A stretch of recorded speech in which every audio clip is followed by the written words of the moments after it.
दरभंगा में इन दिनों चोरों के आतंक से न सिर्फ आम लोग परेशान हैं, बल्कि पुलिस के लिए चोर सिरदर्द बन चुके हैं। ताजा मामला दरभंगा के पंडा सराय मोहल्ले का है, जहां बीती रात चोरों ने एक सोने चांदी की दुकान पर हाथ साफ किया। चोरों ने सबसे पहले दुकान का ग्रिल तोड़ा और करीब लाखों रुपए की ज्वेलरी लेकर चलते बने। हालांकि चोरी की ये पूरी वारदात सीसीटीवी कैमरे में कैद हो गई है। तस्वीरों में साफ देखा जा सकता है कि 3-4 नकाबपोश चोर ग्रिल नीचे से तोड़कर दबे पांव दुकान में घुसते हैं और एक एक कर सोने चांदी के जेवर की तलाश करते हैं। अंत में वो दुकान में रखी तिजोरी को खोलने का प्रयास करते दिख रहे हैं। तिजोरी खोलने में चोरों को काफी मशक्कत करनी पड़ी। उसके बाद चोरों की नजर दुकान में लगे सीसीटीवी कैमरे पर पड़ी। इसके बाद उन्होंने उसकी लाइट काट दी। फिर अंधेरे में सभी सोने चांदी के गहने लेकर निकल गए। सुबह जब दुकानदार अपनी दुकान खोलने पहुंचा तो दुकान की हालत देखकर हैरान रह गया। उसने घटना की सूचना पुलिस को दी।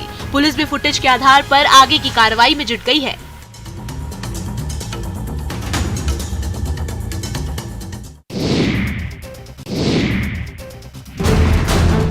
कैमूर में शराब से भरी कार के पलटने का मामला सामने आया है, जिसके बाद उत्पाद विभाग ने कार्रवाई करते हुए कार चालक को गिरफ्तार कर लिया। बताया जा रहा है कि दुर्गावती थाना क्षेत्र के नेशनल हाईवे 2 पर शराब से भरी कार जा रही थी। वहीं जैसे ही कार चालक ने उत्पाद विभाग को देखा, वे तेजी से कार चलाते हुए भाग निकला। तभी नतीजा ये हुआ कि कार अनियंत्रित होकर सड़क किनारे गड्ढे में पलट गई। इधर उत्पाद विभाग की टीम मौके पर पहुंचकर चालक को गिरफ्तार कर लिया और क्रेन की मदद से कार को गड्ढे से बाहर निकाला। कार से भारी मात्रा में विदेशी शराब बरामद की गई। विभाग को सूचना मिली थी कि बनारस से आ रही कार से शराब तस्करी की जा रही है, जिसके आधार पर विभाग ने ये कार्रवाई की और मौके से कार चालक को भी गिरफ्तार कर लिया। बता दें कि बिहार में शराबबंदी को लेकर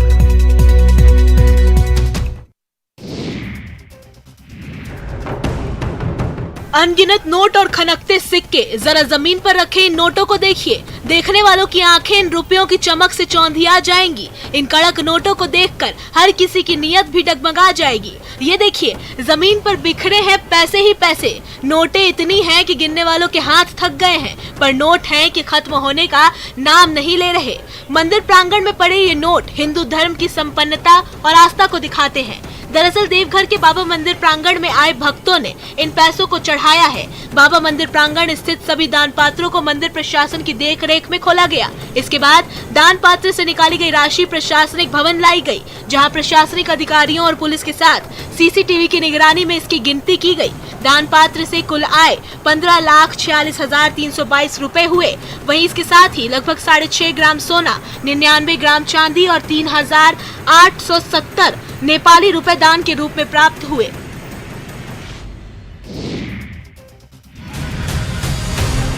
ओडिशा में क्योंझर जिले के गोपालपुर क्षेत्र में सड़कों पर हाथियों के झुंड को देखा गया। हाथी के झुंड को देखकर लोग डरे सहमे नजर आए। बताया जा रहा है कि इस क्षेत्र में हाथियों का आतंक लगातार जारी है। हाथियों के झुंड किसान की फसलों को बर्बाद कर रहे हैं। वहीं रिहायशी इलाके में भी हाथी अब बेधड़क आ रहे हैं। हाथी सुबह नेशनल हाईवे 20 को पार करते देखे गए। उसके बाद से झुंड नेकदागढ़ जंगल में चला गया। वहीं दूसरी तरफ फसल बर्बाद करने के बाद हाथी नदी में अटखेलियां करते नजर आए। कुछ लोगों ने हाथियों के इस झुंड को लुडापानी नुआ गांव के पास विराल नदी में खेलते देखा और इसकी तस्वीरें खींच ली। ये तस्वीरें सोशल मीडिया पर जमकर वायरल हो रही है। हाथियों के पिछले 7 दिनों में घर बर्बाद करने और फसल को हुए नुकसान को देखते हुए लोग दहशत में हैं, तो दूसरी तरफ हाथियों के पानी में खेलने का मनमोहक नजारा देखकर दर्शक मंत्रमुग्ध हो जाते हैं।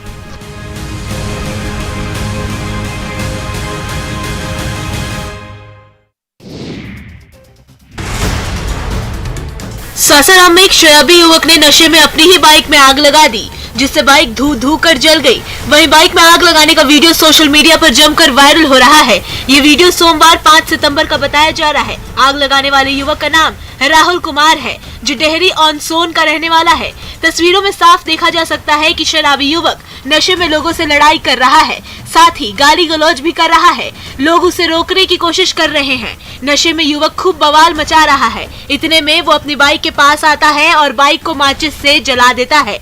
बाइक धू धू कर जलने लगती है। उसके बाद युवक बाइक को जोर से लात मारकर गिरा देता है। आसपास खड़े लोगों ने इस घटना का वीडियो बना लिया और उसे पुलिस को सौंप दिया। बताया जा रहा है कि अमरा गांव में जमीन विवाद चल रहा था। उसी विवाद में नशेड़ी युवक राहुल दूसरे पक्ष के लोगों के घर आकर लड़ाई करने लगता है और बाद में खुद अपने ही हाथों से अपनी बाइक को आग के हवाले कर देता है। हालांकि सवाल ये भी उठता है कि शराबबंदी वाले प्रदेश में युवक को शराब कहां से और कैसे मिली।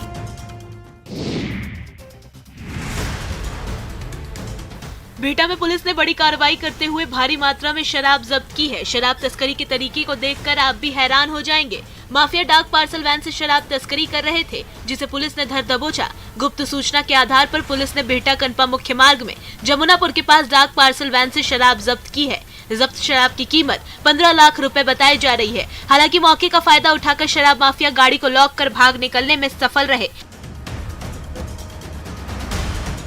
विदेशी शराब की सूचना पर ग्रामीणों की भीड़ उमड़ पड़ी। मौके पर मौजूद थाना प्रभारी ने मैकेनिक बुलाकर लॉक खोलकर शराब सहित पार्सल को जब्त कर लिया। वहीं पुलिस ने माफिया की गिरफ्तारी को लेकर छापेमारी शुरू कर दी है। मामले को लेकर थाना प्रभारी ने बताया कि उनकी टीम को शराब तस्करी की सूचना मिली थी, जिसके बाद क्षेत्र की नाकाबंदी कर सघन जाँच अभियान चलाया गया और भारी मात्रा में शराब जब्त की गयी। साथ ही उन्होंने कहा कि शराब माफिया पर नकेल कसने के लिए लगातार चेकिंग अभियान चलाए जा रहे हैं, जिसमें उन्हें काफी सफलता मिल रही है।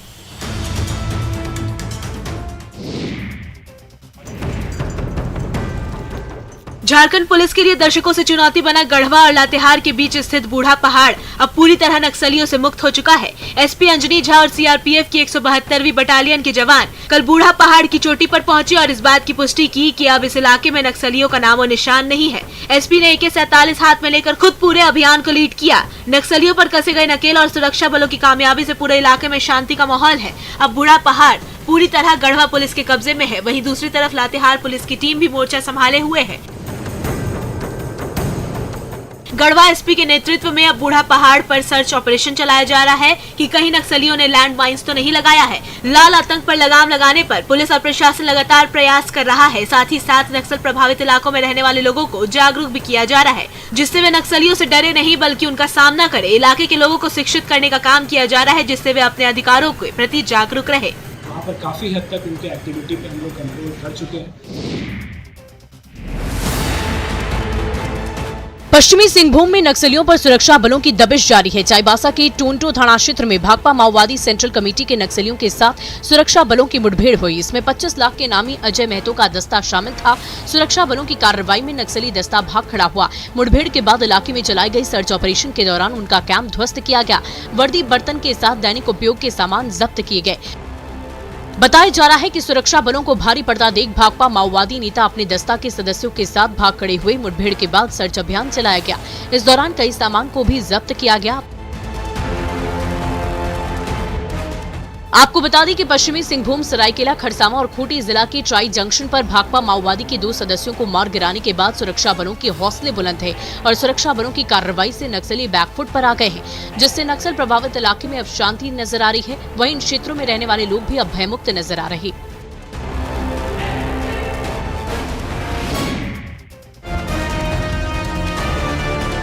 बांग्लादेशी घुसपैठ मामले में कटिहार रेल पुलिस ने फर्जी आधार कार्ड के जरिए टिकट बनाने वाले एक गिरोह का खुलासा किया है। रेल पुलिस ने गिरोह के सरगना को गिरफ्तार कर लिया। प्राणपुर थाना क्षेत्र के केवाला पंचायत में रेल पुलिस ने फर्जी तरीके से टिकट बनाने के आरोप में मोहम्मद सोहराब अली को गिरफ्तार किया है। इस दौरान पुलिस ने एक लैपटॉप और 39 ID भी बरामद किया। पुलिस ने इस दौरान फोटोकॉपी करने वाली मशीन और कंप्यूटर सहित अन्य चीजों को जब्त कर जांच शुरू कर दी है। दरअसल सीमांचल के इलाके में बड़े पैमाने पर बांग्लादेशी नागरिक अवैध तरीके से घुसपैठ के बाद दूसरे पहचान पत्र के आधार पर तैयार कर रखे गए रेलवे टिकट अधिक दाम में खरीद लेते हैं। उस टिकट को यात्रा के दौरान वैध बनाने के लिए उस टिकट के नाम के अनुसार फर्जी पहचान पत्र बनाया जाता है। हालांकि इस मामले में जांच के बाद भी इन सभी बिंदुओं पर खुलासा हो सकता है, लेकिन फिलहाल पुलिस ने रेलवे टिकट ब्लैक में बेचने के आरोप में मोहम्मद सोहराब को गिरफ्तार करते हुए कई महत्वपूर्ण दस्तावेज बरामद किया है और अब इस मामले पर आगे बड़े अधिकारी के निर्देश पर जांच की बात कही जा रही है।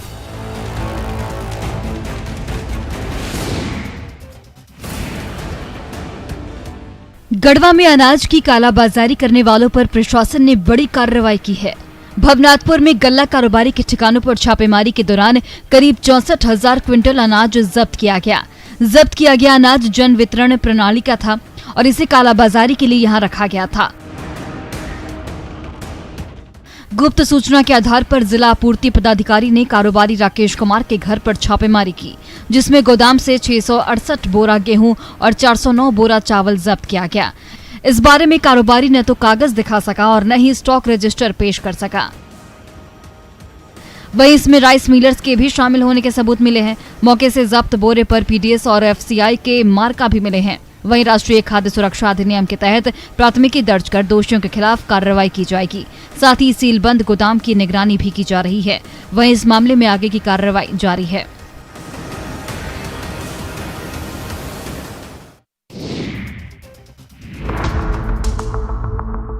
लगातार सुर्खियों और विवादों में रहने वाले मुजफ्फरपुर के बाबा साहेब भीमराव अंबेडकर यूनिवर्सिटी एक बार फिर से चर्चा में है, जहां स्नातक की पार्ट 1 में आवेदन करने वाले 28,000 छात्र छात्राएं ट्रांसजेंडर बन गए।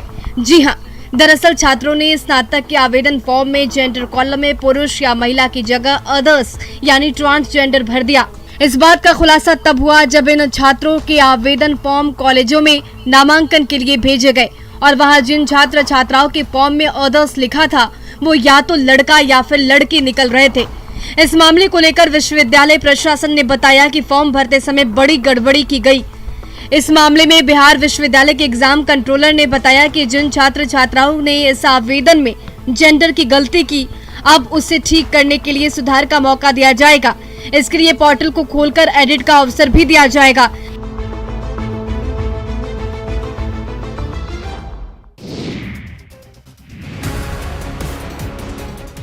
रामगढ़ नगर परिषद के वार्ड नंबर 3 के बोंगावार में 2015 में 40 लाख की लागत से स्वास्थ्य कल्याण केंद्र बनाया गया था। उम्मीद थी कि लोगों को बेहतर स्वास्थ्य सुविधा मिल सकेगी, लेकिन बनने के बाद इस केंद्र का ताला तक नहीं खुल सका। ऐसे में उपयोग के अभाव में स्वास्थ्य केंद्र जर्जर होता जा रहा है। पूरे कैंपस में झाड़ियां उग गई हैं, वहीं खिड़की के शीशे टूट गए हैं, तो भवन के अंदर भी गंदगी फैल गई है। हाल ये है कि यहाँ निर्माण के बाद से न तो डॉक्टर आए और न ही स्वास्थ्यकर्मी। ऐसे में छोटी मोटी बीमारी होने पर भी लोगों को रामगढ़, रांची या फिर निजी अस्पतालों में जाना पड़ता है। लोगों ने भवन निर्माण के बाद ही उसका उपयोग नहीं होने पर गंभीर सवाल उठाए हैं। ग्रामीणों का कहना है कि स्वास्थ्य कल्याण केंद्र की बदहाली की वजह से उन्हें छोटी छोटी बीमारियों के लिए भी शहर जाना पड़ता है, जिससे उन्हें काफी परेशानी होती है। प्रशासन को कई बार समस्या से अवगत कराया गया है, पर आज तक किसी ने बंद स्वास्थ्य केंद्र की सुध नहीं ली है।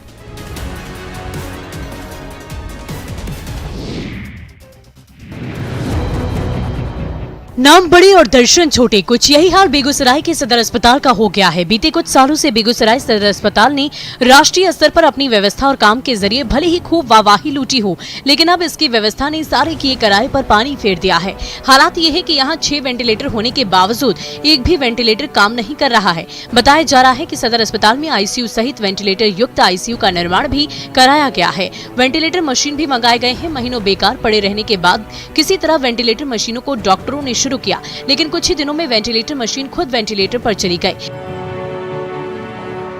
सदर अस्पताल आने वाले मरीज के परिजनों ने बताया कि गंभीर बीमारी होने के बाद बेगूसराय में इलाज संभव है, लेकिन वेंटिलेटर मशीन खराब रहने की वजह से उन मरीजों को तुरंत पटना रेफर कर दिया जाता है। इस मामले पर अस्पताल प्रबंधन का कहना है कि वेंटिलेटर मशीनों की मरम्मत के लिए प्रयास किए जा रहे हैं। जल्द ही वेंटिलेटर मशीनों को शुरू कर लिया जाएगा।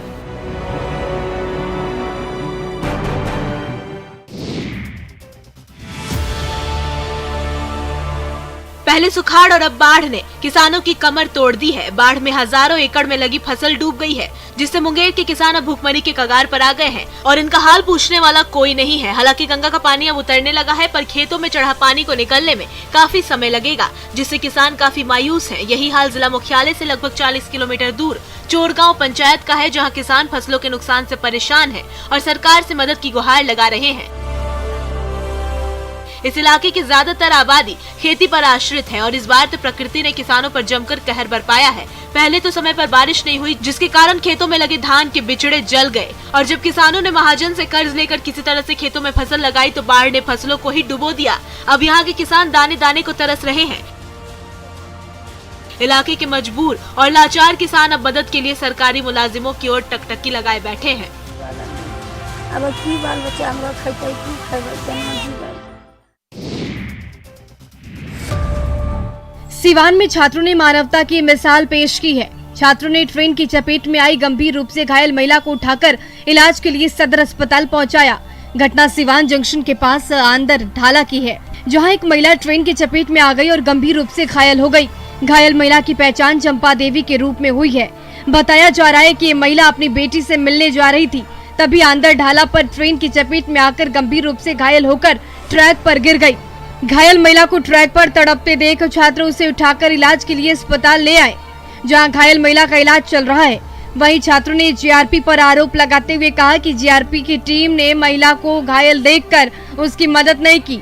वहीं जब वो लोग कोचिंग पढ़ने जा रहे थे तभी उनकी नजर घायल महिला पर पड़ी, जो दर्द से तड़प रही थी, जिसके बाद छात्रों ने आनन फानन में महिला को गाड़ी में बिठाया और उसे अस्पताल लेकर आ गए। डॉक्टरों के अनुसार महिला की स्थिति अभी बेहतर बताई जा रही है।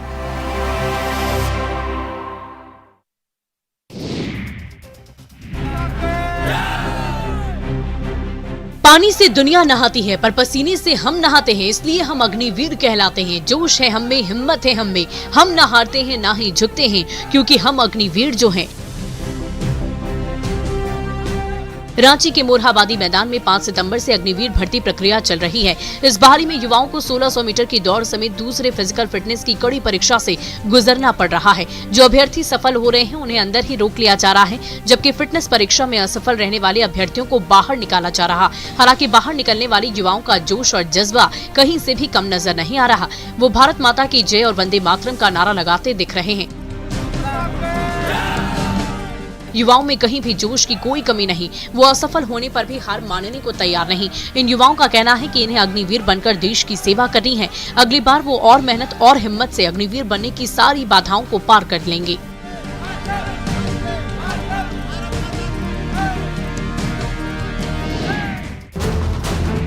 कैमूर में शराब से भरी कार के पलटने का मामला सामने आया है, जिसके बाद उत्पाद विभाग ने कार्रवाई करते हुए कार चालक को गिरफ्तार कर लिया। बताया जा रहा है कि दुर्गावती थाना क्षेत्र के नेशनल हाईवे 2 पर शराब से भरी कार जा रही थी। वहीं जैसे ही कार चालक ने उत्पाद विभाग को देखा, वे तेजी से कार चलाते हुए भाग निकला। तभी नतीजा ये हुआ कि कार अनियंत्रित होकर सड़क किनारे एक गड्ढे में पलट गई। इधर उत्पाद विभाग की टीम मौके पर पहुंचकर चालक को गिरफ्तार कर लिया और क्रेन की मदद से कार को गड्ढे से बाहर निकाला। कार से भारी मात्रा में विदेशी शराब बरामद की गई। विभाग को सूचना मिली थी कि बनारस से आ रही कार से शराब तस्करी की जा रही है, जिसके आधार पर विभाग ने ये कार्रवाई की और मौके से कार चालक को भी गिरफ्तार कर लिया।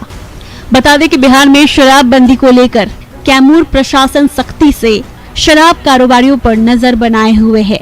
जगह जगह शराब चेकिंग अभियान चलाया जा रहा है।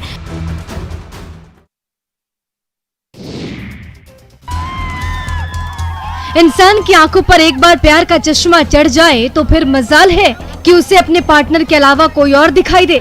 सच ही है ना? ये प्यार ही तो है जिसने 3 बच्चियों की मां को अपने प्रेमी के लिए इस कदर पागल कर दिया कि अब ना उसे अपना बसा बसाया घर दिख रहा और ना ही छोटे छोटे 3 बच्चे। लेकिन प्यार का वास ज्यादा दिनों तक छिपाए नहीं छिपता। मामला कटिहार के मनिहारी थाना क्षेत्र के दिलारपुर का है। यहाँ लोगों ने 3 बच्चों की मां को उसके प्रेमी के साथ इश्क फरमाते रंगे हाथ पकड़ लिया। हम आपको बताते हैं कि ये प्यार आखिर पनपना कब से शुरू हुआ। दरअसल महिला का पति दूसरे राज्य में मजदूरी करता था। इसी बीच महिला को इंस्टाग्राम पर रील बनाने का शौक चढ़ा और उसके पड़ोस के ही गुड्डू से उसके नाजायज प्रेम संबंध गहराने लगी। एक रात दोनों रंगे हाथ बंद कमरे में पकड़े गए। घटना के बाद लोगों की सूचना पर मनिहारी थाने की पुलिस पहुंची और दोनों को अपने साथ ले गई।